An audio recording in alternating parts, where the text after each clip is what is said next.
Hold on to your butt. Da-da-da. Oh, hello. Ho, ho, ho. Welcome to episode 97 of the Civil War Breakfast Club podcast. Joined by Mary, the angry little elf, hoping to get a visit from Ho Ho Howard this Christmas. I am merely a flickering set of Christmas lights that will not stay on, named Darren. Hey, Mary, how are you? I'm good. How are you? Oh, my God. Good. Ho Ho Howard. So that Ho, needs ho, to be Howard. a meme now. Oh, God, yeah. Ho, ho, ho, Howard. Anyway, so yeah, what's going on? How are things? Because Christmas season, things are joyous and bright, I assume, in your little world. I'm assuming they are, I guess. Yeah, sure. Why not? Why not? So Christmas is here. The year is almost to the end, as we call it, Stones River season. That's what we call it. Coming up at the end of the year. Coming up to the 160th of Stones River. A lot of good stuff coming on to talk about. And then we're going to flip the calendar. We're going to start all over again in January 2023. But before we do, we got to finish 2022. But since I'm a gracious host, and since you never seem to ask me, I will ask you, what are you drinking on this fine, cold as hell evening? It is cold. And I found the perfect historical beer for this evening at the Lickbow here in Ontario, Canada, because I'm back here for Christmas.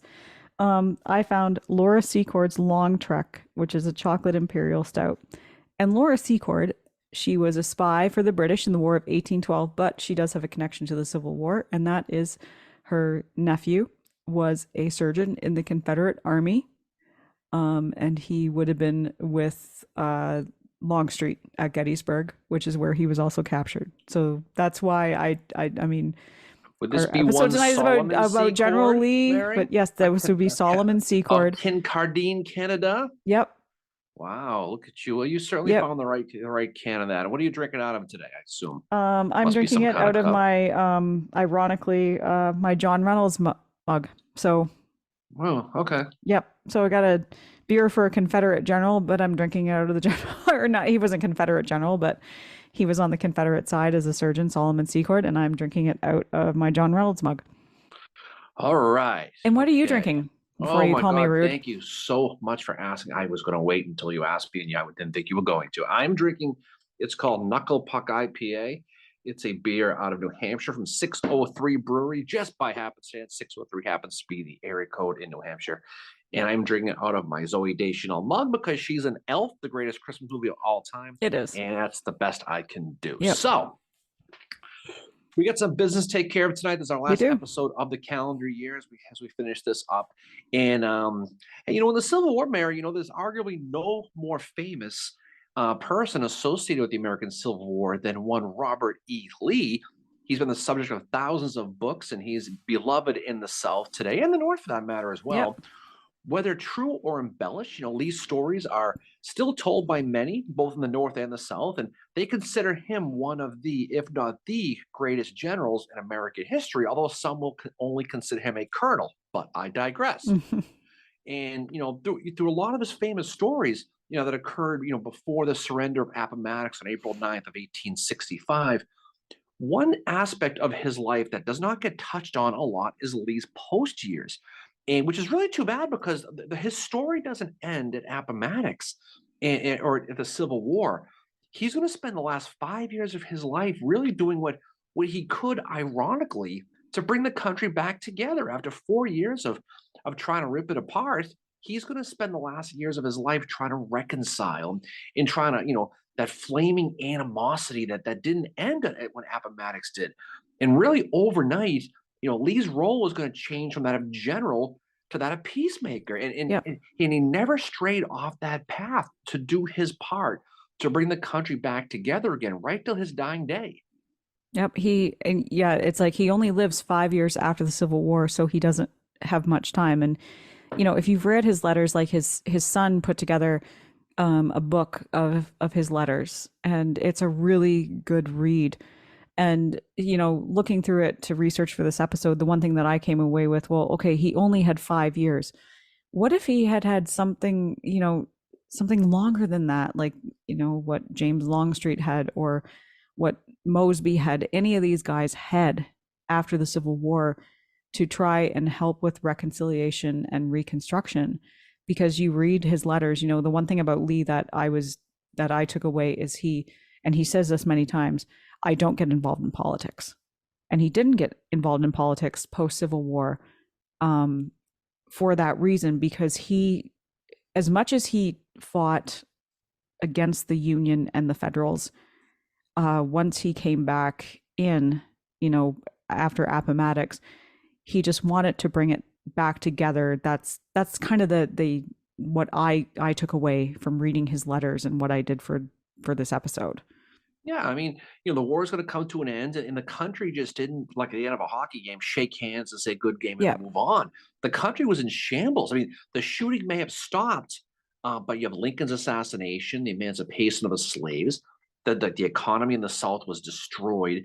The country's reputation overseas was completely broken. Everything was in turmoil, and Lee knew this, and he knew that his reputation of being this great general, this beloved Southern character, could be instrumental in trying to bring the nation back together. And I don't think a lot of people spent a lot of time thinking about this. He clearly had a responsibility to do what he could, to fix something that the previous 4 years, like I said, he was trying to break up. And, those schisms that they lingered realistically still linger today, if we're being totally honest. yeah, And despite the loss, Lee remained a hero in the South, but his personality was such that he hated the idea of being a star. He was modest.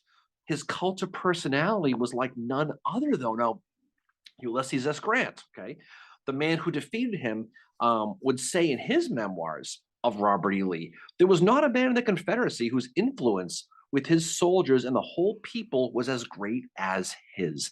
So they knew that this personality, this Elvis like rock yeah. star was still there. Now, his surrender at Appomattox was in his decision not to fight that guerrilla war, it saved thousands of lives, and Lee never forgot the generous terms that he got from his surrender from Grant, which is likely that is probably the initial step in reconciliation between the North and the South, Yeah. was what Grant did for him. Now, 3 days after the surrender, just to go back real quick, Lee is going to begin that long trek back to Richmond on his good old horse Traveler, which Mhm. must have made him feel like the loneliest person in the world. So he's I been can't even fighting. imagine what that would have been like. His trip Yeah. was the ultimate Civil War general walk of shame. It really was, right? And on April 15th, that same day President Lincoln's going to die, Lee is going to arrive in Richmond. Now, this is a different Richmond that he remembers. This is the first time he's seen the city in a while. And the city is destroyed. It's burnt by those rebels who left when they were retreating. Ironically, Lee, his wagon carrying his personal belongings was a United States wagon with stamped Mhm. U.S. Army on the side. And he as he rode through town, many of the Union troops and people, Union still obviously still there, they're going to salute him as he rode by. Mhm. He had that much impact. Now he's going to pull into his home. It's on 707 East Franklin Street, and a crowd is going to gather and welcome him home to salute the hero. You can only imagine how this whole thing must have looked. And he talks about a story that a little girl is going to approach him, and you can just imagine Lee's face. You see the pictures we're going to talk about in a few minutes. You know Yeah. how his face was like. The little girl's going to approach him, and she's going to say to him, why are you so sad? And Lee is going to respond to her. He says, "My cause is dead. I am homeless and I have nothing left on earth." So this is the psychology, the mindset of Lee now, right? And it's probably around this time he's going to find out that Lincoln's dead, which he publicly condemned is the Yeah. assassination. He was publicly, privately, he made no bones about it. He knew that this could lead to repercussions on the South, and the Mhm. South had been punished enough. And that's kind of how the mindset is when he rolls back into Richmond. Yeah. Okay. Yeah. He's very much this, you know, he goes back to Richmond, which is a fallen city, and he realizes he is kind of this fallen general. And he does say, like, he's got no desire to leave Virginia to live elsewhere. He says, I cannot desert my nature, my home state in the hour of her adversity. I must abide by her fortune and share her fate. Yeah. So he's this defeated person, but at the same time, he's also, I think, wanting the reconciliation because of the terms that Grant gave him at Appomattox. as Oh, well. there's no doubt. And those first handful of hours must have been tough. He's back on Franklin Street now. Ironically, one of the few houses that wasn't burned in his neighborhood from the Yeah. burning. His house is fine. Lee basically is going to sit around the house and he's going to pout, and that's what's going Mhm. to happen. He's going to be with his wife Mary and his four children. Now, Lee's house on Franklin Street, is still there. By the way, you can still go visit it. And it actually, I was looking online. It actually sold in 2018 for only $850,000. That's all it Wow. sold for, which kind of seems low to me. And Yeah. and I believe it houses, or it did house, the Home Builders Association of Virginia, so it's still there. Um, but yeah, anyway, so Lee was dejected, um, but he was at peace with the fact the war was lost. He Yep. knew, he knew they'd lost, but his wife Mary was still pissed about this, and she talks Yes. about it. She talks so when Lee got home, when she got home, she says to him, "I wish you could have witnessed Lincoln's triumphant entry into Richmond. He was surrounded by a crowd of blacks, whooping and cheering like so many demons." And she was bitter. I mean, she's been going through a Oh, lot. she was a very, like, I don't know, like from what I know about her, she is very Southern. Well, I mean, Like, I feel, but the guy for comes back from a long 4 years, or not quite 4, a long years of work, and he's got to get yeah, nagged by his wife. Probably it must be a Mary thing. But when the war is over, fucker. Lee's going to do this soul searching, and like so many people, he doesn't want to retire and go play golf, right? He No. needs something to do. His home in Arlington was now a cemetery, and the Yeah. family was they tried to buy it back. There was back taxes, so that the government claimed it. They tried to pay the back taxes to get it back, and they said nope. Perhaps he considered working at the Richmond DQ, Mary. We don't know, I would right? have hired him. Of course you would have. He probably would have been good at operating the Blizzard machines. Or, I mean, I mean, drive through as well. He probably would have been. He probably would have been. And then when they get the wrong order, you know what he would have said? "It's all my fault. I'm sorry, sir." That's what he would have done. But while this is all going on, Grant is reaching out to Lee, and he wants him to help use his influence to help reconcile the country, Yeah. because he knew this was not going to be an easy gig. So the day after he gets back, April 16th, okay, he's going to get a knock on his door from the famous Civil War photographer, Matthew, with one T, Yep. Brady. Brady. Yep. And he's going to ask the general if he minds taking some pictures in his uniform. Figured it's probably a pretty historical thing. As you can imagine, Lee's knows so much, but Brady knew it would be history. Brady says about all the pictures. It was supposed that after his defeat, it would be preposterous to ask him to sit, but I thought it would be time for the historical pictures. So Brady knew this was going to be an opportunity. So Lee told him to go pound sand. He wasn't going to deal with that. But you know what Brady does? He goes to Mary and says, Yeah. not for nothing. And Mary's like, go get dressed, Bobby. For Sorry, you God's always sakes. go to the wife. You always go to the wife or the That's what girlfriend. happened. So Lee's going to reluctantly is going to do this. So it's going to be Easter Sunday, April 16th. And Lee is going to pose for those 6 famous pictures that are taken outside of his back door on Franklin Street. It's going to be with himself. It's going to be with his son, General Custis Lee, as well as Colonel Walter Taylor, fresh from making pancakes in Small Mountains, I assume. Yep. It was Easter morning, right? But the thing about interesting is Lee did not wear his Appomattox uniform, and people No. were surprised by that. The uniform he wore, if you look at the pictures, was a gray coat, but it did not have those braids on the sleeves. He did not wear a sash. He did not wear his sword, nor did he wear his boots. Mhm. And it seems like what he was trying to do was send the message that he was kind of transitioning from the General Lee to the Citizen Lee, right? Yep. And there was rules about wearing Confederate uniforms. There was things that probably played a big part in it too, that you weren't allowed to do it. But if you look at the pictures, it's clear that Lee was a broken man. And he enjoyed these pictures probably as much as you enjoy being told to mix in a water every so often.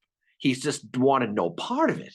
Okay. Years later, Lee's younger son, Robert, is going to say about these pictures, he's going to say, "I believe there were none of the little things in life so irksome to him as having his picture taken in such a way." Yeah, I've read that about him in the letters that I read from the book that his son compiled. Like, I kind of got that impression about him, that he just was not a fan of having his picture taken. And I mean, I can see why he led this Confederate army and he was the one that had to surrender it. And he also wanted to stay away from politics, which tells me he wanted to stay away from the spotlight. And I think he just was kind of like, I just want to reconcile and get things back to normal kind of thing, Can you you know? imagine the burden he had? You Oh coming yeah. off of this Yep. tremendous Yep. emotional this loss of you're visiting a book I read that with for a lot of this was a book called The Man Who Would Not Be Washington by Jonathan Horn, and what the book really talks about was what he could have been if they'd won. So he has to deal with the fact they lost this cause, that they weren't going to be an independent country. He has personal guilt because he assumed guilt, but now he's the poster boy of trying to reconcile it because nobody else Yep. would. And to make things worse for Lee, it's the constant knocks on the doors on Franklin Street from Yep. all these endless guests. George Meade, we talked about, Yep. the hero of Gettysburg, there was a guest who frequently dropped by. And these visitors are probably the last thing that Lee wanted to see. I mean, you know how it is. You Hmm. just don't want to deal with anybody. And there's a lot of great stories of people visiting Lee. And one of my favorite ones was a story that happened when this private from Texas showed up. And this story's been bounced around a little bit. People have probably heard it before. But he's in his sling, he's banged up, he's wearing his old dirty uniform, and he wants to come see Robert E. Lee. He wants to Hmm. see the general. The general had no idea who the hell he was, just he was a private. And so he knocks on the door and he asks to see General Lee. And Custis is going to be there, and he's going to basically tell him, no, right, he's busy. He doesn't want to see anybody. Yep. Well, finally, the guy's like, listen, I fought with him for years. The war is over. I just want to see him one last time. So Custis is like, oh God, fine. You know what? Fine. Come on in. So he's going to go and tell Robert E. Lee, you got a guest, come see him. So Lee comes bombing down the stairs slowly. And as soon as Lee comes in and walks in the room, the Texas guy just stares at him. And Yep. they shake hands. The Texas guy goes to say something and he can't. He's speechless. He all of a sudden just bursts into tears and walks out of the house and doesn't say a word to Lee. And so Lee's going to go back upstairs. He probably had all these things in his head that he wanted to say to him, Hmm. and he just couldn't bear himself to do it. And this was the emotion that was going on at this point, right? And the emotions were such by the South that those who are not in a state of shock or seething with anger, this is kind of what was going on. Now, a month later, on May 29th, 1865, Andrew Johnson, Mary, the new president of the United States, Hmm. he's going to issue a general amnesty to all those Confederates who signed the oath of allegiance, or they call it swallowing the dog, right? Yep. Is what they called it. Now, up to this point, Lee felt that all the promises made to him by U.S. grants at Appomattox, at the parole there, protected him. But he Yep. found out that he had some legal troubles coming anyway that he didn't anticipate. Yep. Now, this general amnesty that Andrew Johnson put in place did not apply to Confederate politicians, nor did it protect anyone with total assets exceeding 20 to 25,000 at the time, which is about 375 grand in today's money.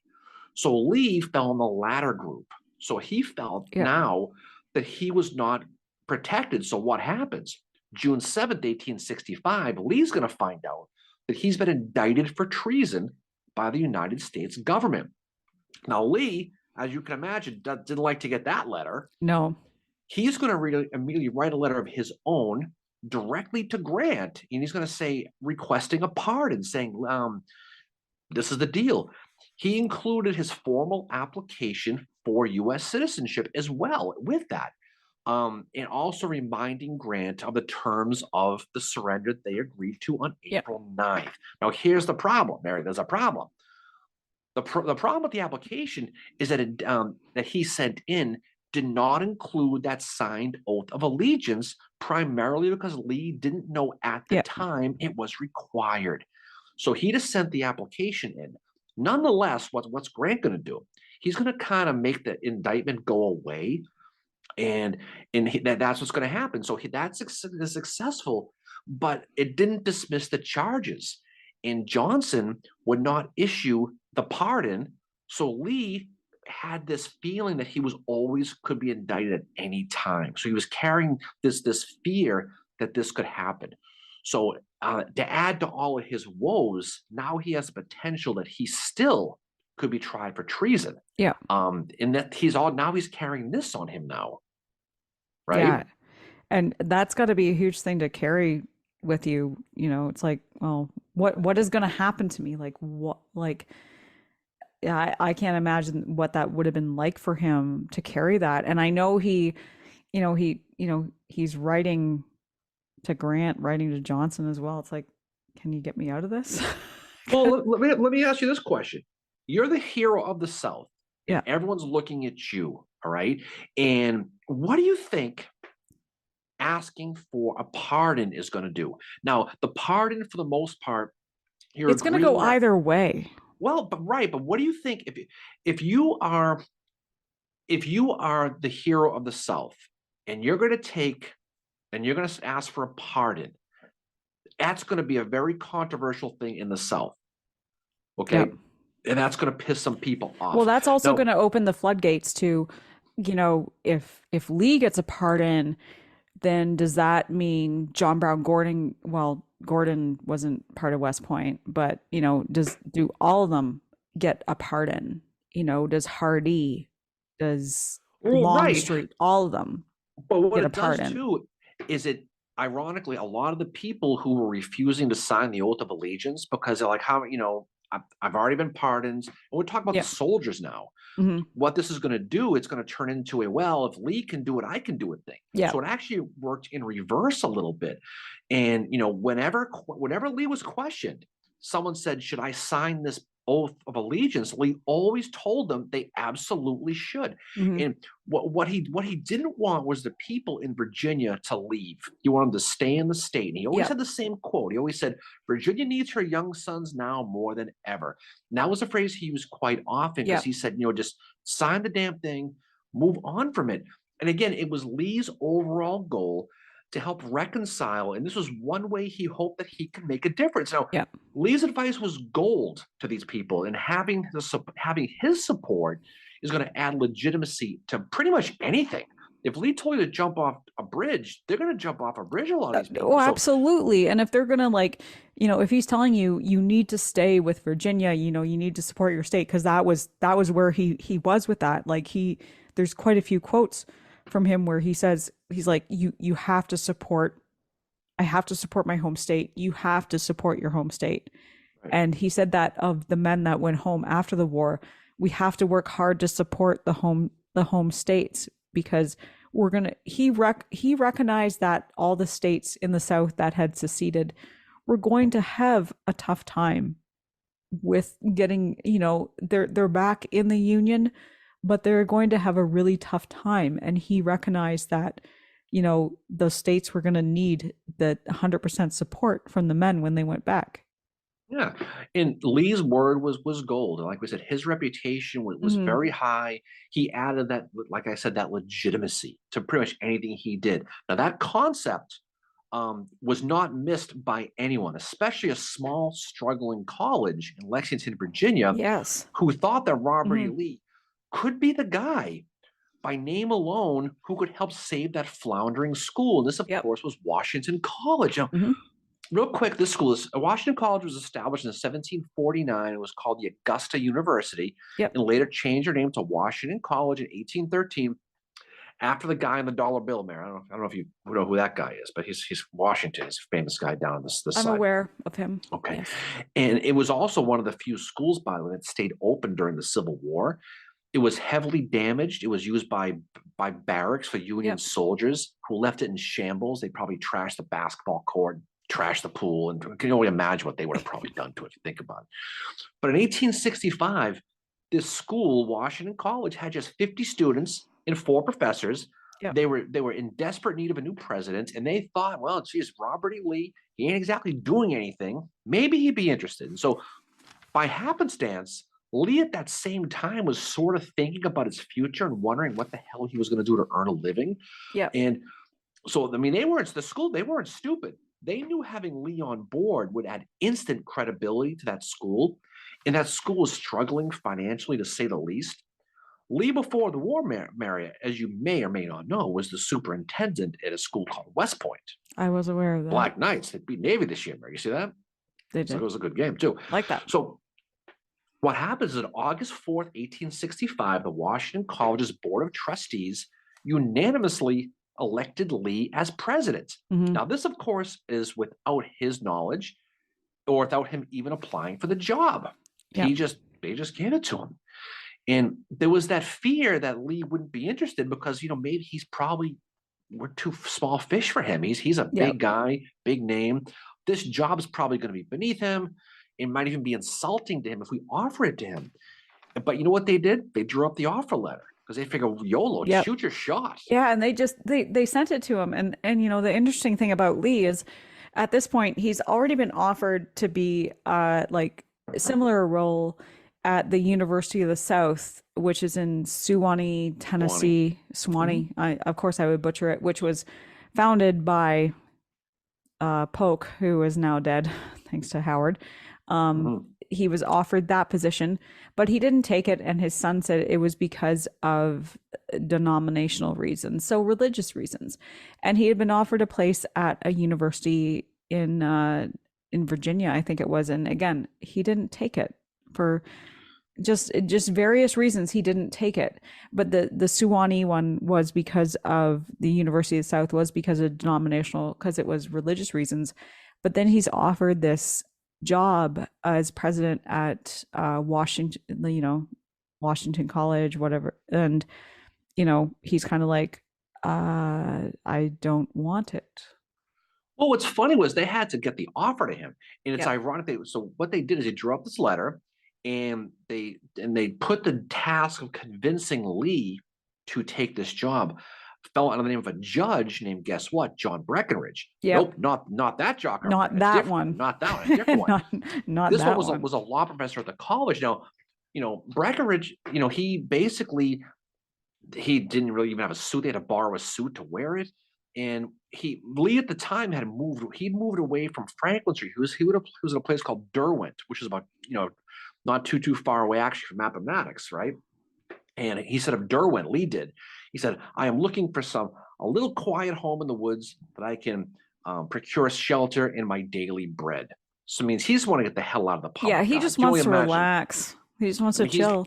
He's in a fishbowl in Richmond. Now he's going to move out to the sticks. See, that's what he's going to do. So Breckinridge is going to go out there and he's going to talk him into it. So whatever he said, whatever he did worked, because after thinking about it for a few days, on August 31st, 1865, Lee is going to agree to be the new president at Washington College. He's going to write his wife and explain that this job could be like a life redemption for him. He's going to write to Mary, my life is gliding away and I have nothing to show for mine that is past. I pray I may be spared to accomplish something for the benefit of mankind and the honor of God. I consider the proper education of its youth one of the most important objects to be attained. Yeah. So now he's got life's work again. He's got a life's goal again. Yep. Yeah, he does. And like, that's like, he believes in the education of the South because he thinks that is what is going to help save the South, because he sees how they're struggling. And he's said in letters to numerous friends, to, fellow generals that fought with him, that, the education is what is going to save us. And we have to move forward with the reconciliation. And like he said, the thorough education of all classes of the people is the most efficacious means, in my opinion, of promoting the prosperity of the South. So he is wanting to get the South back up to a level with the North, because he knows the North, in his mind, I think the North is like, this is where we need to be. And I've got to be able to educate these men, or these people, to getting to this level. And he cared about that so much. He just cared about reconciliation. No, he did. And, Lee's at the helm now in Washington College, predictably, immediately starts to reap the reward of having him as president. Lee insisted, and to Lee's credit, he just didn't want a figurehead job. He wanted to make a difference. So, he, for the most part, he really did. Lee's goal was to make that college more modern and he started a law school. He started courses in business and journalism. Mary's favorite class, mathematics, he set up in that class, as well as Yay. natural sciences. That's my favorite. It's math. What he's done is he's turned the college into a university, is what he's Yep. done. Now, not only was Lee the president, he was also the headmaster. He I'm also a instituted client.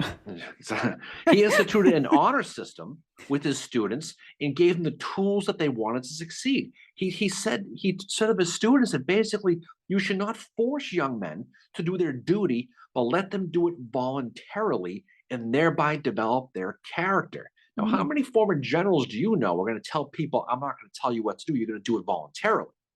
So it's a Not full many. 180. Now, Lee was a macro manager anyway in the battlefield, but Yep. for him, this is a complete 180. It He, is. Yeah. but he also preached that healing of all dissension left from the bad taste of the war, as students from the North and the South both attended. They all flocked to the school, both North and South. Mhm. He was somewhat, the critics will say about his time at Washington College that he was very lax on racial attacks in the area, didn't seem to Mm. care. In I would some, argue well, otherwise because apparently he did. well, this is No. again, this is reputation. There's also Yep. reputation that he allowed the students to form a KKK chapter on campus, Yeah, which that's is not good. disputed. But again, this is kind of the mentality that people are saying about Yeah. him, right? And who knows? I mean, that's but by October 1865, one thing that's not disputed, the school's enrollment jumped substantially. It Mm. went from 50 to 150, which is a big jump. Yep. Now, one thing that Lee did that was really good, he knew the name of every student. He knew Oh, them. yes, And that was one thing that I read about him. His son mentions it in the book right. that he compiles with his letters, that his father does make the effort to know who the students are. And Lee was trying to make Washington College something more of what it was when he inherited it.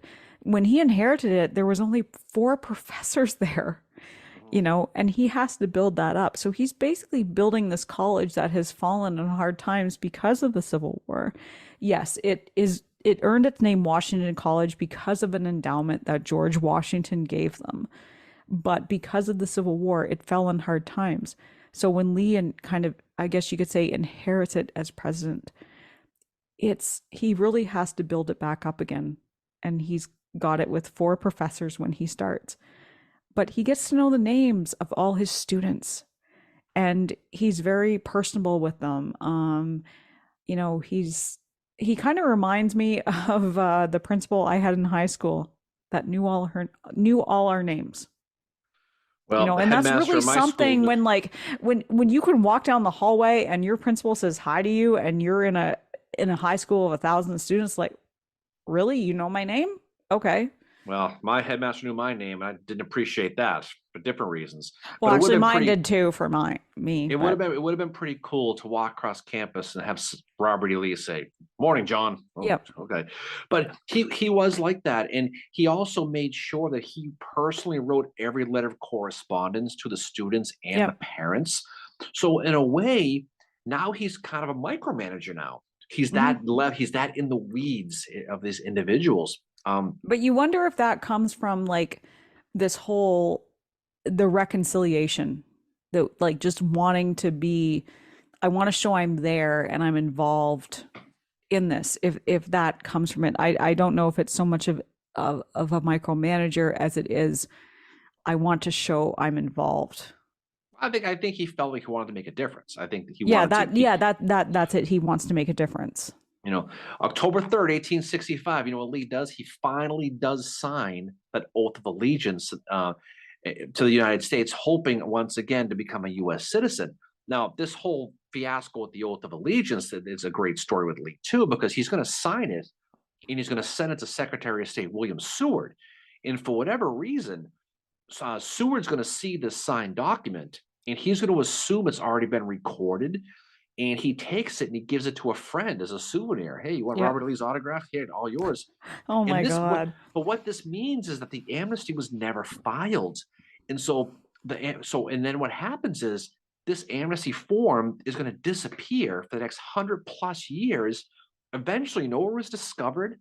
It was discovered in a bunch of papers inside Mm. the desk at the National Archives. It was discovered by Benjamin Gates and Riley Poole of all It people. was It was. I mean, don't even look it up. a That's 100% national true. treasure.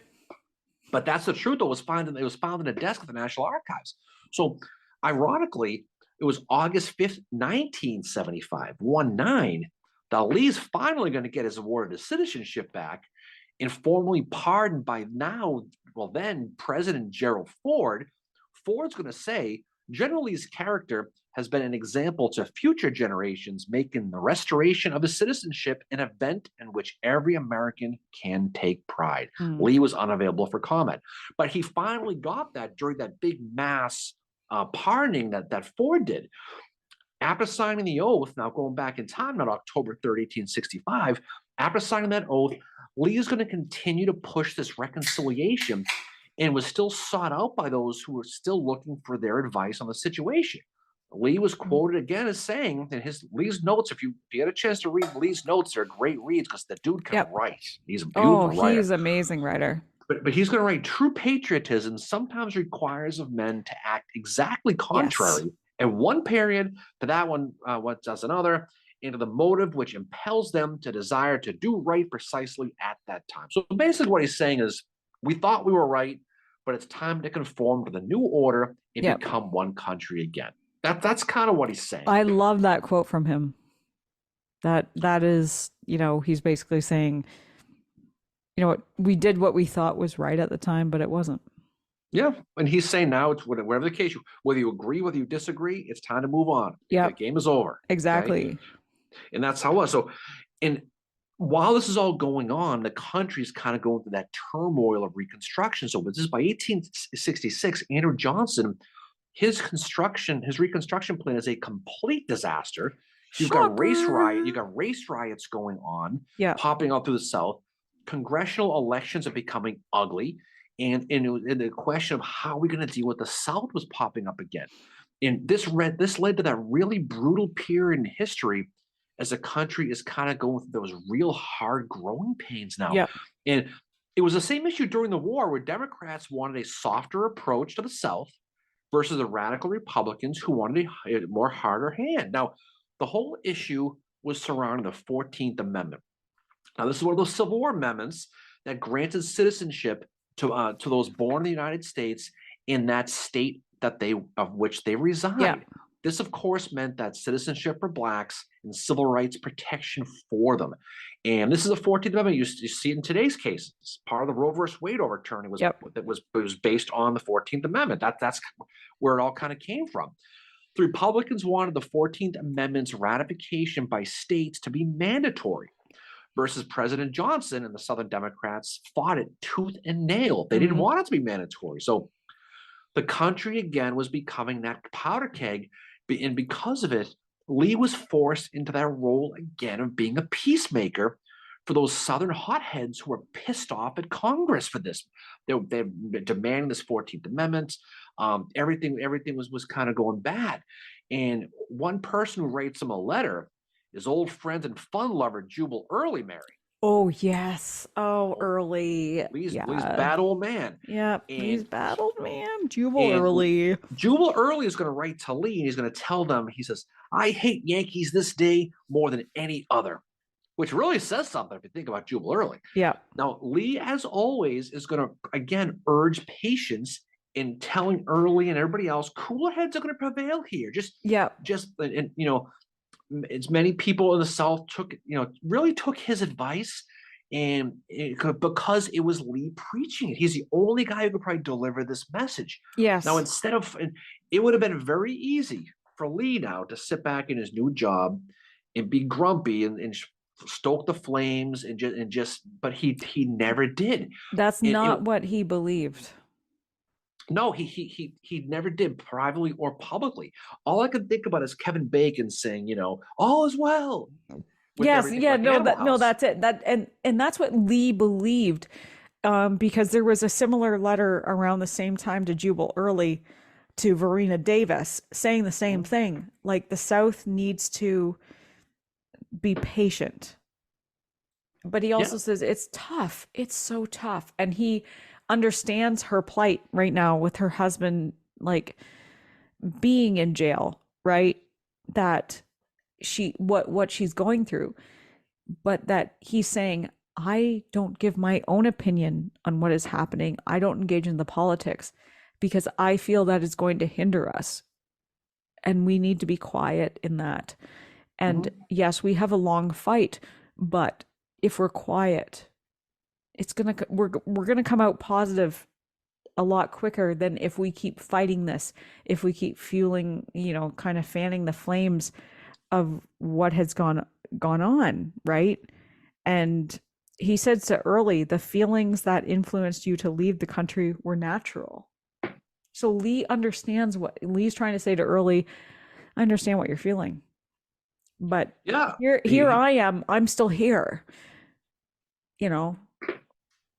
He wanted to keep everybody back in the States. So Yeah. what happens? New Year, January 7th, 1867. Andrew Johnson is a boot to be handed articles of impeachment now. And over his relationship with Congress is pretty much about as ugly as your singing voice for the most part. It wouldn't talk about reunification. If That's I kind of could what's going on. turn back time. Okay, there you go. Representative, a guy named William D. Kelly, a congressman from Pennsylvania who called for Johnson's impeachment. He says, Sir, the bloody fields of the 10 unreconstructed states, the unsheeted ghosts of the 2,000 murdered Negroes in Texas cry for the punishment and impeachment of Andrew Johnson. Not exactly beating words there. What the point was, Johnson's going to remove Edward Stanton. Yeah. Okay. And this violated something called the Tenure of Office Act of Mhm. 1867, which basically says the president can't fire anybody who was appointed by Congress without Congress's consent. So this is the final straw. And he'll get impeached in February of 1868, although he was acquitted by Congress, by the Senate in May of 68.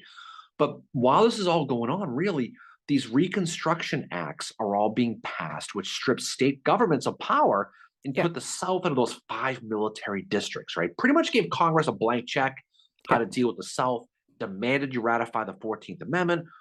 And this anger in the South is in this environment now is so high that Lee is having to deal with this as he's trying to keep his friends in the South from losing his mind. And this had to have been a very low moment for Lee Oh, because big time. he's seeing everything falling apart again. Yeah. And so for the most part, Lee talked about around this time in his letters about how sad it got. And he wrote down, he goes, at this time, how I was thinking of the soldiers that died in vain when I knew it was too late and they had to find out for themselves. That's what he was saying. And so during all this, Lee is actually going to get summoned to go go to court to testify against Jefferson Davis, who's Mhm. going on trial for guess what? For treason. Yeah. The government actually offered Lee immunity, and it also told him if you don't do it, we're going to try you for treason. So there you go.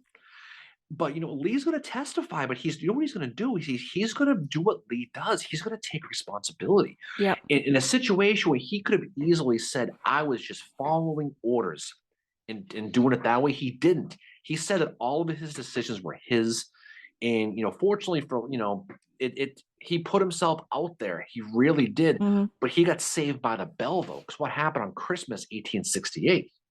That's when they changed it. They opened it up to everybody, basically. Right. President Johnson is going to send out a general amnesty now for everybody, all Confederates, which means if you hadn't been pardoned, including Lee, Yeah. then you're not going to have to worry about being tried for treason. So he still wasn't reinstated as a citizen because that amnesty form we talked about was missing. But still, he wasn't going to be tried anymore. And that must have been a huge relief to him because now we can kind of focus again on that job at Washington College. So things were kind of cooling off a little bit with nationally. And he was also, he was also the not only the president, like we said, he did everything. As headmaster, he was also in charge of doling out punishments. Yeah. And there's a story that Matt Atkinson tells at Gettysburg, which is he likes to tell the story. And it's a good one because it's an incident that took place that really explained Lee's personality at this time and really explained Lee's sense of humor. Mhm. So around this time at Washington College, he had to deal with an incident that looked like potentially it could be an attempted murder case against a modern language professor named Edwin Southey Joines. That's the guy's name. And Joines was a friend of Lee's during the war, and when he acted as a clerk for the Secretary of War. Now Joines is a professor at Washington College. And one day, there's an explosion in Joines's home after he put a piece of firewood in his stove. It exploded because the log was stuffed with gunpowder, and it caused a big thing. Oh, Now, you can imagine how this must have been because someone's trying to kill a professor. So Lee is going to bring everybody together, and he's going to basically say, the usual, if anybody knows what happened, please come see me, let me know, blah, yeah. blah, blah. Now, Joines wasn't injured in the explosion at all. I mean, it's probably a miracle that he wasn't. Later that day, two students are going to show up at Lee's office. And you can only imagine the peeing in the pants these students had. So he's going to sit there. Now, God. these two students admitted to Lee that they were the ones who did it, but it was a joke that went bad. It just went wrong. Now, Yeah. here's what happened. Back then, students had to get their own firewood. And it sounds, by all accounts, the wood pile was far away, and the kids have to walk across this. It's cold. You got to walk all the way over there.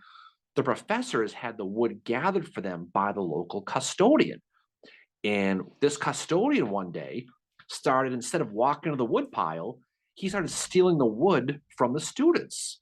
I'm not going to walk all the way out there. I'm just going to grab this wood. Well, these two kids noticed someone was stealing all their firewood, and they decided they were going to find out who did it. So they took a piece of firewood and screwed the end out of it, put gunpowder in, and put the wood back together and put it on the wood pile, and then they waited. And what happened was, it turns out the thief was that custodian. The custodian took the wood and left the pile of that wood in Joines's pile of wood. Joines goes to get his log, puts in his fire, boom, blows up. And what happens is the kids fessed up to Lee, probably fully expecting they're going to get kicked out of school. So they sit and tell Lee the whole story, and Lee just kind of stares at him, and he puts his hand on his chin, and he tells the kids, he goes, "Boys, your plan was a good one. Next time I would suggest you use less powder." And then he burst into laughter. Oh my God. Yeah, because you were saying Lee generally loved to laugh. He had a good sense of humor. You don't see, I mean, you see the pictures, he looks dour and sour, he had a lot in his mind, but he had a good sense of humor. That's the typical Victorian thing, right? Like they all look like they have no sense of humor, right? But you were saying Lee loved to laugh, which I mean, when I learned that, I was like, wow, that's just, when you know someone loves to laugh, they're so much more human. Oh, yeah. But these kids must have felt like the weight of the world. I mean, can you imagine sitting outside of Robert E. Lee's office and you're going to tell him you're trying to blow up a teacher? But he just laughed and just gave advice on. And the funny part about next time, use powder, use less powder, which is a great answer. Yeah. So they weren't expelled. Like everything was okay. Nobody got hurt. Yeah. But by now, Lee's going to need a vacation. It's 1868. And he decides he's going to go to a place called Rock Ridge Bath Resort, Pipestem, West Virginia, where he's actually going to go to a sauna. Wherever he went, he had to deal with pissed off Southerners looking for advice that we keep talking about. And Lee would speak openly about reconciliation with the North, both publicly and privately. Well, while he's at this resort, this is around the time when U.S. Grant's running for president. And so this is all going on, and Grant was obviously, that pissed the South off tremendously, because So what happens is someone in Robert E. Lee's earshot is what it is? Earshot. Yep. It starts bashing U.S. Grant, and Lee loses it. Now this actually takes place back at the school. I was all right. It was not at the resort. This is when he came back after his vacation. He's back at the school, and he hears someone bashing Grant. Lee reportedly tells the person, "Sir, if you ever again to presume to speak disrespectful of General Grant in my presence, either you or I will sever our connection with this university." So he's saying, if you say it again, one of us is we're done. We're not doing this. Because he's going to remember those terms he got, not only the terms at Appomattox, but the fact that he helped squelch the indictment he got. Yeah. Now, Grant, of course, is going to win the White House in the 1868 election, and soon after his inauguration, Lee's going to find himself again looking for money. He's going to try to gain financial support because what does he want? He wants a railroad that's going to connect to Lexington, Yeah. Virginia. And so what does he do? He's going to go to Baltimore. May 1st, 1869, Lee is going to call on the now President Grant at the White House to discuss plans for this railroad line.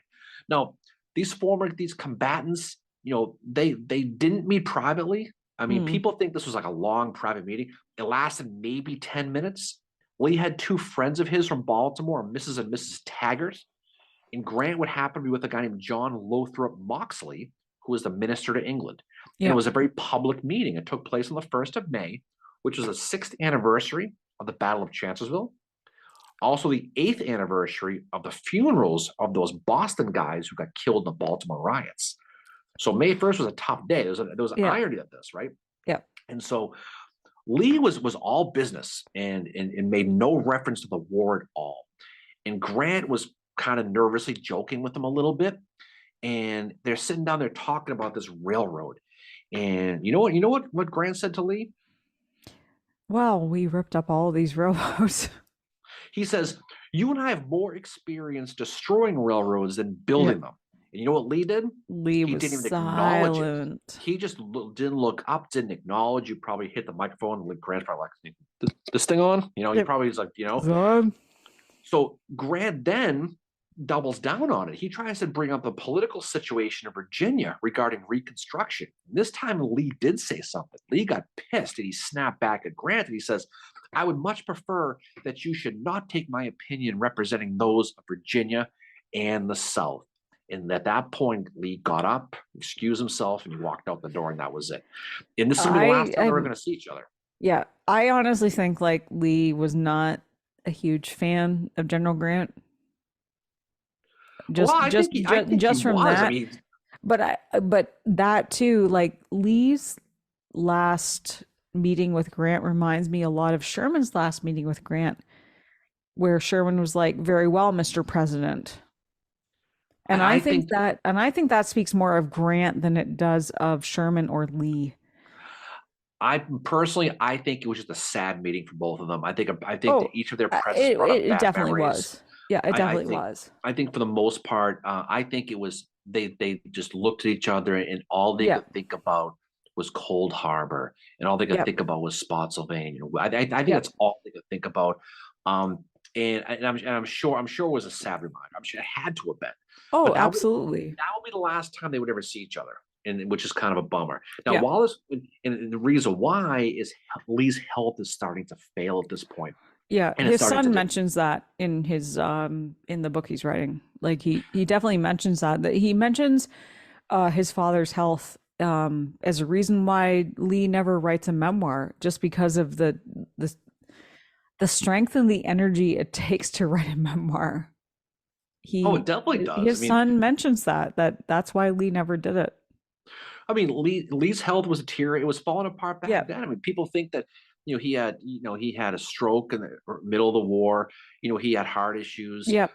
And there was a lot of things that were going on with him. But by 1869, there was no doubt that his health was clearly failing. Yeah. And he was having a tough time breathing. So what happens is he's going to think about retiring from his job at Washington College, but he decides he's going to take a trip. He's going to go south to Savannah. Here we go with Savannah. Ooh. So he's going to go to Savannah thinking warm weather, clean air. There's a lot of things going on. It'll make him feel better. But you can only imagine the absolute circus he was putting himself into by putting his butt on a train and heading deep in the South again. And because Bobby Lee going to the South is that, I mean, that's the Beatles coming to Shea Stadium, right? Oh, so yeah. He's a hero, and he was, people were definitely going to want to see him on this vacation. And despite all this stuff, the doctors felt, warmer weather's going to be a good idea. It'll do good for your health. Why don't you just jump on the Acela and head down to Savannah? Go have a good time, take a couple of months and just chill. And this will be the last trip Lee would ever make. Not to spoil it, but this is going to be it for him. Yeah. And predictably, thousands upon thousands are going to come out to see him on this journey. I wouldn't be surprised if this trip did more damage than good, to be honest, because he was around people the whole time. Well, I Now, would agree with that. Like, if you're around, like, I mean, he seems like the type of person that just wanted to keep to himself. And it's like, you're about to do what is going to be your last kind of world tour, and you're surrounded by so many people. well, it becomes the Robert E. Lee farewell tour is really what it does. Yeah, Now, exactly. the trip's going to begin in Richmond, and he's going to get there, and he's going to leave by train.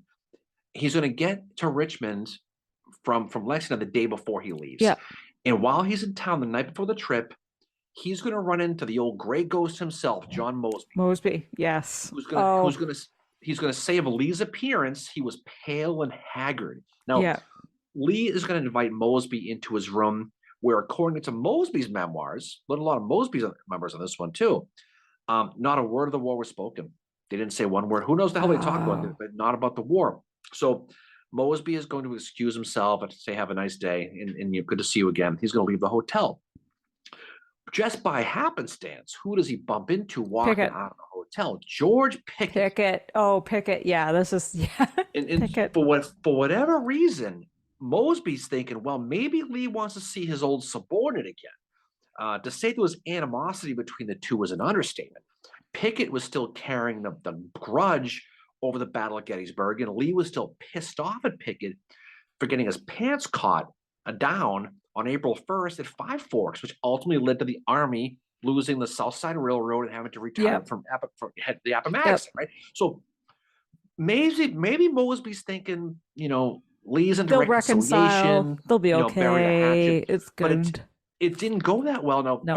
according to Mosby again, when Pickett entered the room, Lee just merely stood up and glared at him with that icy, icy glare, colder than a DQ blizzard on a hot day. That's how cold he stared at him. You know what that's like, right? Oh yeah, no doubt. Lee wanted nothing to do with Pickett, nothing. And soon later, Mosby and Pickett are going to leave, and they're walking out. And now Pickett is just pissed.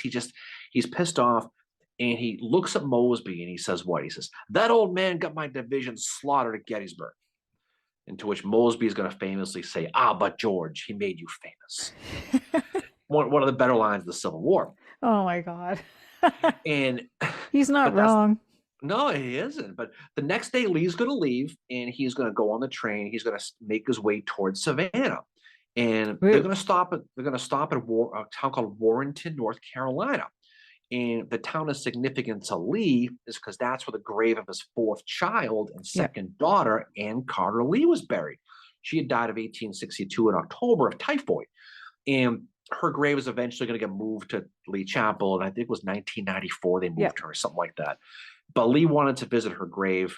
And he talked about in his letters that one of the lower points in Lee's life when Ann Carter died, he wrote of it to his wife.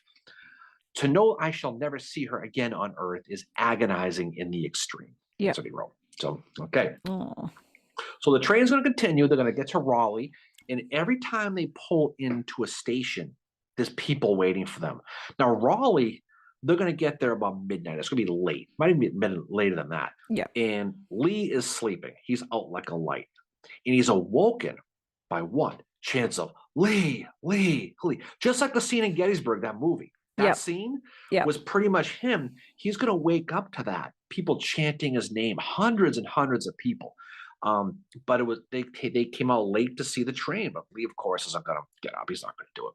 So they're going to keep on moving. They're going to keep going. But he's not going to come out. He's going to Yep. stay in the train. He just does. This is not what he is. He does not want to be the subject of anything. And finally, the train's going to make it to Columbia, South Carolina. So where O.O. Howard and Sherman got themselves in trouble there, right? Yep. And Ew.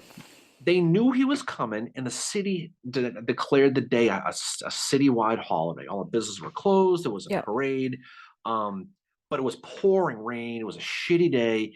But Lee did finally acknowledge the situation, and he does come out. E.P. Alexander is there to meet him, Mary, of all people. Ooh. He's going to be there and beat him in With his Columbia. balls. With his balls bouncing all over the place, no question, like on the fields of Gettysburg. And Lee's gonna finally, he's gonna get out. He's gonna wave his hat, but he's not gonna give it. He's not gonna Yeah. say anything. He's just gonna wave. And they are going to finally get to Savannah the next day, the longest train trip ever, apparently. And when he got to his hotel, predictably, it was mobbed with people, and everyone was looking to meet him. There was Confederate veterans everywhere looking to shake his hands and wish him well. And there was also a 13-year-old boy who talked about the day he met Robert E. Lee, and that Yep. kid's name was Woodrow Wilson, Mary. He Oh met him my in Savannah. God. Yes. So This story. that's a cool story too. And while in Savannah, Lee's going to write to his wife Mary, and he's going to write, "The old soldiers greeted me very cordially, and I don't think traveling this way provides me with much peace and quiet." I mean, you can just imagine. I mean, Oh yeah. everything that you imagine about this trip is how this thing went. And while he was there, he met Joseph E. Johnston. While he was down there, they agreed to Yep. take a photo shoot for charity or some sort of fundraiser, so that they made money for somebody. And while in Savannah, Lee tried to do his best to see the sights as a tourist. It didn't exist then, Mary, but Yep. if it did, he probably would have grabbed a bar at the Abe's on Lincoln. It's a Savannah bar with has a big glittering face of Abraham Lincoln on the wall. I'm sure he would have probably God. definitely hit that. But while he was in Savannah, he went nearby to go visit the grave of his father, and of course Harry Lighthorse Lee. Yep. Right there as well, who also was moved to Lee Chapel, I think in 1913, right around Yep. right around there. Yep. But by now the vacation it's about over, and so what he's gonna do is he's gonna head back to Norfolk, Virginia on a boat, and he's gonna finally make his way to Lexington. One cool story about this Norfolk is while he's there, he stops at a church. Can you imagine you're in church and here comes Robert E. Lee sitting down in church? I'm like, what the hell? Well, there was a story about that where a woman later said of seeing Lee in church. Now, this is a very pious person. She said while seeing Lee in church, "We have heard of God, but here was General Lee." So that's a kind of an interesting story. It's all of it right there. Yep. May of 1870, Lee is going to return from his 2-month vacation from the trip south. He'll be back in Washington College, and by August, he's back in his office again. Now, September 28, 1870, Lee is going to attend a meeting, and the meeting is going to be at the campus church to talk about a pay raise for the pastor.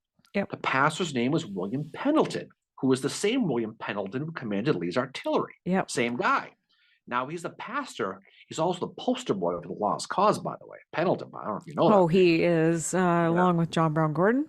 Yeah, he certainly is. But Yep. but they want to give Pendleton a raise. Now it's one of those. It's late in September. It's rainy. It's cold. It's raw. And it sounds like, by all accounts, the meeting was supposed to start around 4 o'clock. It was supposed to be a quick meeting, but it ran long. Yep. And they're sitting in Lee's not feeling well anyway. They're sitting in this room, in this cold, damp room. It's wet, and it's going on and on and on. And finally, the pay raise is agreed upon. Lee's going to look at his watch, and he's going to see that it's past 7 now. And he knows that his wife is going to be pissed off because he's late for dinner. And predictably, Lee's going to walk into the house, and Mary's going to say, "Why are you so late?" Mary with the nagging, right? But she did. She said, "Where the hell have you been?" Lee is going to try to respond. He's going to open his mouth to answer what he's been. He opens his mouth and he can't talk. No words come out. That's right. And he gets a look of fear in his face. He's white as a sheet. He can't talk. So that they call the doctors. The doctors immediately come over. They're there within about 10 minutes to look at him. They put him to bed. The ironic thing about this earlier, and this is a cool story too. Earlier that day, Lee wasn't a very big spiritual guy.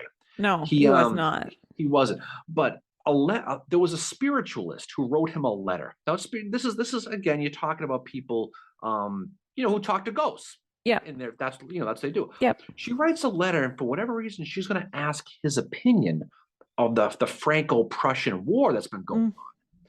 And so Lee, again, his sense of humor, he's going to respond to her, and he's going to write to the spiritualist.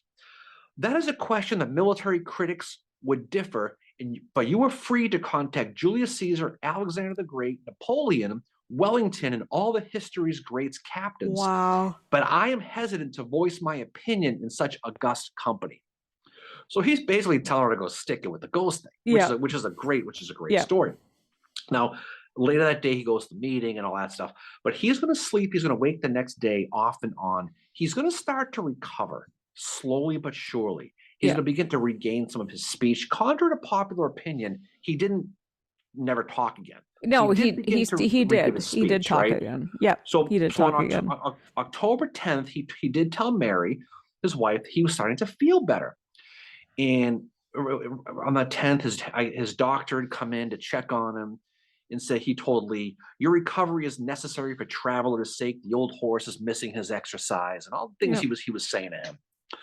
Well, the next day on October 11th, Lee's going to sleep most of the day. He's going to try to get out of bed a few times to summon the energy, but he just can't do it. He's just too tired. He's in and out of sleep, and while he slept, he started to lose it a little bit. He Yeah. started to talk in his sleep. Mhm. He was summoning dead subordinates, specifically AP Hill. He was Yes. calling him, right? Yeah. And right before he fell asleep, he's going to utter the phrase, strike the tent. Mm. And Mary is holding his hand by the bedside. And she said she felt him squeeze her hand when he said that. Yeah. And these are going to be his last words. The next morning on October 12th at 9 o'clock in the morning, Mary's going to hear General Lee let out a loud sigh, and he's going to be gone. Yep. Just like that. Yep. Robert E. Lee was dead. Almost immediately, even before the funeral, the trustees of the school are going to rename the school Washington and Lee College. Yep. Just immediately, just done. Public mourning, as you can imagine, began, and the word spread through all over the place. Lee was saluted by newspapers, both North and South. The New York Times celebrated Lee's post-war years by noting his unobtrusive modesty.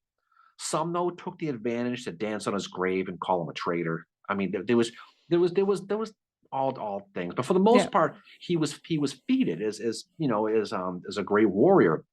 Now, Lee's funeral is as big as you can imagine. Was scheduled to be held on Saturday, October 15th, 1870. Yep. He is going to be buried in the basement of Lee Chapel on the campus of Washington and Lee College, now Washington Lee University, in a wall surrounded by concrete, per Mary Custis Lee. Yeah.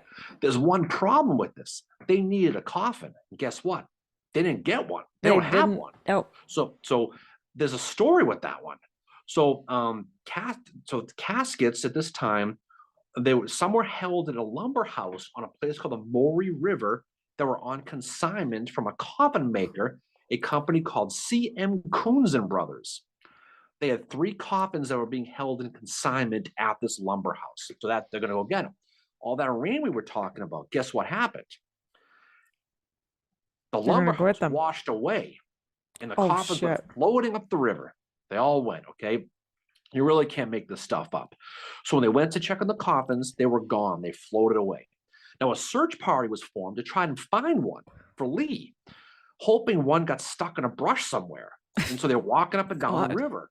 Well, lo and behold, guess what happens? One metallic casket got caught on a brush pile just below a dam that flowed from East Lexington. It was lodged in the fork of a tree. So the 2 men found it, a guy named W.P. Hartigan and a guy named J.L. Root. They pulled the coffin out of the river and brought it to Lexington and put Robert E. Lee in it. Wow. So that's how it got his coffin. A day before he was put in, it was floating up the river. And that's crazy. So the next day is the funeral, October 15th, the day of the funeral. It's going to begin at 10 o'clock in the morning. It's going to start at the Episcopal Church in front of the late president's house. And there's going to be a big, long procession that's going to include VMI cadets, traveler, obviously Confederate vets, and the VMI band is going to be playing. They'll be playing all those Confederate battle tunes, and it's finally going to end at the chapel, where the service is going to be conducted by Pastor William Pendleton, same guy we talked about, fresh with his new raise, by the way, so he was probably motivated. And finally, Lee's body is going to be interred in that crypt. He's going to be led by a pallbearer named Captain John C. Bood, who happened to be a member of the former Stonewall Brigade. So he's the one who was one of the pallbearers. So he had Stonewall Jackson in some way present there. Now, obviously, Lee's story doesn't end there because of his legacy does continue this very day, and by those who staunchly support him and those who staunchly don't support him. Now, a lot of stuff happened not long after his death. Now, long after his death, there was a movement, believe it or not, Mary, to remove those 16 dead Union bodies out of Yeah, Arlington there was. and to return the house to the Lee family, which obviously failed because it's still there. Now, the Lee family did actually get reparations for the house, though. It actually went all the way to the Supreme Court. Hmm. But finally, the Lee family was awarded $150,000. There were relics owned by the Custis family that were held from Mount Vernon that the Union soldiers stole, and they were Wow. returned. And so these have been sitting in the archives. And Yeah. finally, William McKinley, of all people, and Hmm. Tatum, Yep. Freemason, and Union soldier, helped get them back to the Lee family. And really, by the 1920s, a lot of the negative attitude that the North had towards Lee, especially in Congress, started to soften a little Yep. bit. And we talked before about this, that in 1932, they rebuilt the bridge Yep. that goes from Arlington, Virginia, and ends at the Lincoln Memorial. You've been Yep. across it a million times. It's a lot Yep. of people. There was original plan was to have Lee on the Virginia side on a statue and Grant on the other side, on the That Union is statue, staring at each that other, is which crazy. in hindsight would have been cool, but needless to say, never happened. Yep. Um, and I think the real reason why that softness happened again was when people think of the Lee Post years, they think of the reconciliation. They do. Yep. They think of the things he did at Washington College. They think of Yep. all the things he did Hmm. to try to tie the wounds Yep. together and bring the country back together again. And really, for the most part, Lee did everything possible to avoid the spotlight that could put him in a bad situation. Lee was invited. He was asked if he'd ever go to a reunion at Gettysburg, and he declined to see. No, he says he wouldn't. And he had that famous quote that people talk about all the time. That says, I think it wiser, moreover, not to keep open the sores of war, but to follow the examples of those nations who endeavored to obliterate the marks of civil strife, to commit to oblivion the feelings engendered. So what is he saying? He's saying we got to move on. He says Yep. the monuments, the flag, all that stuff is going to bring back bad feelings. It's just not the Exactly. time. It's not the time. Exactly. And that's what he believed. And he said, he believed in education for the South. And he said, you know, so much does its future condition depend upon the rising generation that I consider the proper education of the youth one of the most important objects have to be obtained. This education. And two, he does write to Thomas Rosser about the monument thing. And he says that, right now when he's writing to Rosser in 1866, it's not the right time. We can't be erecting monuments because it's not the right time. And we Not the have right to time. wait. We Never a have to good time for. wait. And he said, we have to wait until it is the right time to He tell the said, and story, he probably to said it's erect. never a good time for a Shadbeck either. That's probably what he told him Yeah, too. that's probably what he did too. You know, But he says that too, it's not the right time. no, Um, and Lee clearly wanted the nation to move on. he did. He never really showed regret for his actions for the most part. No. Not directly in the Civil War. He compared his plight to that of George Washington. But it's interesting though, because if you read his notes, there are certain little tidbits in there that make you think a little bit. There was an interesting quote in 1864 of all years, right in the middle of the war, when Winfield Scott, his memoirs were published. The original, Yep. Winfield Scott. Scott had once told Lee, upon resigning his commission to fight for Virginia, that you have made the greatest mistake of your life. They said, right? Well, in Lee in 1864, in his letters, he said while he was reading Scott's memoirs in 1864, and he came across that quote, he wrote of Scott, he appears the bold, sagacious, truthful man he is. So did he regret? Who knows? But he does hint at certain things. We'll never know. It's all interpretation. Yep. But I think at the end of the day, what Robert E. Lee is, he's not somebody who you can label one way or the other. There are No. people who think he's the greatest thing in the world. There are people who think he's a demon. Like most people, the truth lies in between. You can say what you will about Robert E. Lee, But what you can say about him, he's a guy who felt whatever duty he was going to do, he was going to do. Yep. He, took care of his men, and when the day came that it was time to, when it was time to fold up the tents and call it a day, he did. He saved thousands of lives. It doesn't excuse a lot of people, who have take issue with the fact that he did resign his commission during wartime after Hmm. Sumter, and that's people that a lot have a real tough time getting their hands around. But at the end of the day, you can't just take a single thing like that and throw everything away that he did. Mexican War, things at Yep. West Point, the reconciliation afterwards, all the good things he did for Washington and Lee College and eventually university. So you have to look at the big picture, and he's someone who remains divisive to this time. I know a lot of his stuff at West Point is being removed as we speak. His statue that they're taking the Confederate stuff out of West Point. Yep. But again, you have to look at the whole thing. He's not a knee jerk reaction, good, bad, or indifferent like anybody else. He's a flawed guy who felt that he was going to do what he felt was best at the time. But when it was time to move on, it was time to move on and get with me where we're going to put the country back together again, and we're going to make the best of it. And that's what he did. And what you said at the very beginning is probably true. He probably died too young, Yep. because But if he that, lived a couple more years, he probably would have helped out a little more for reconciliation. He didn't yep. really have a role, but he was someone who people came to him for advice, and it's how many people did that, maybe changed their opinion, because a lot of people signed that oath of allegiance because he said to, and Yep. he's somebody who was certainly the poster boy for the South, and he still is in a lot of ways. Yep. And that's, and yeah, your thoughts, 100% agree with you. You know, really appreciate them. I think, yeah, if Lee had survived longer than what he did, 5 years past the Civil War, how different things would have been for reconciliation. Um, just his influence, in what he was telling people he was writing, like Jubal Early, Verena Davis. It, Longstreet was already in the reconciliation side, but still, who knows who else he was writing in that, to kind of influence them.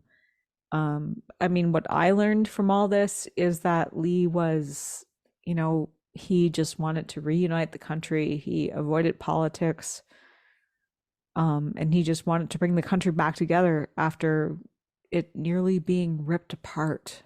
And it was. And good for him for that. I respect him for that, Yeah. 100%.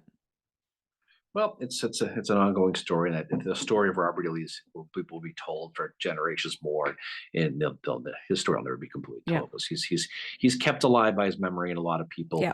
no matter what you think of him. So, what's coming up for us next, Mary? So we have our book As we're club because we're gonna meeting. we got to strike the tent on this episode. Yeah, we do. Um, so this episode, if you're listening to it, it's already dropped. But we are going to be having our final book club episode on December the 28th, Wednesday at 7 p.m. via Zoom Eastern Time with Eric Scheinlein to talk about his book, The Dim White Light. And then after that, that's it. That's we're going to be having more stuff, but we will post about it and y'all hear about it. Yep, we got more stuff to talk about, so watch this spot for some future episodes. So, any final words from you, Finchero? Well, thank you for everyone for like being awesome supporters of our podcast, and thank you to you, Darren, because you're amazing. Well, we appreciate it, and you are as well. So, everybody who's listening, have a fantastic Christmas, holiday season, whatever you celebrate. Just go ahead and celebrate something. Have fun with your family. Stay safe. A lot of bad weather is going to be rolling through here this weekend, pretty much across the entire country. So, definitely stay fine. Stay inside. Get some eggnog. Throw a little bit of whiskey in there, a little cinnamon, and enjoy the week. So, off we go. Mary, we will talk to you soon. Everybody, thanks for listening again. We appreciate it, and we look forward to talking to you all on the other side. See y'all And later. we will talk to you soon. Peace out. See you later.